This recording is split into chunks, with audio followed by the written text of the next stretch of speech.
ধনে পাতা দিয়ে আজকে দেখুন তরতাজা খুব সুন্দর ধনে পাতা এনেছে দেখে আজকে একটু ভর্তা করব। ধনে পাতার ভর্তা করলে কোনো গন্ধ বেরোবে না, কিচ্ছু না, কাঁচা আমরা খেতে পারি না, ওই জন্য ধনে পাতাটা আমি ভর্তা করেই খাই। আপনারা একদিন তৈরি করে খেয়ে দেখবেন।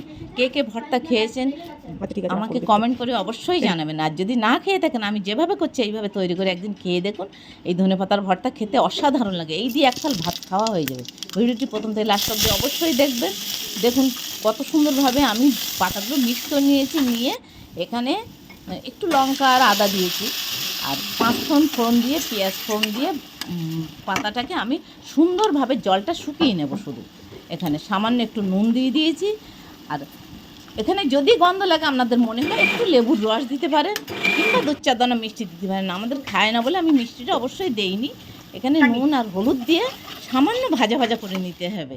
এবং কত সুন্দরভাবে ভাজা ভাজা হয়ে গেছে ধনে পাতার, এখানে অপূর্ব লাগে খেতে। এই দিয়ে এক থাল ভাত খাওয়া হয়ে যাবে, আমাদের ধনে পাতার ভর্তা রেডি।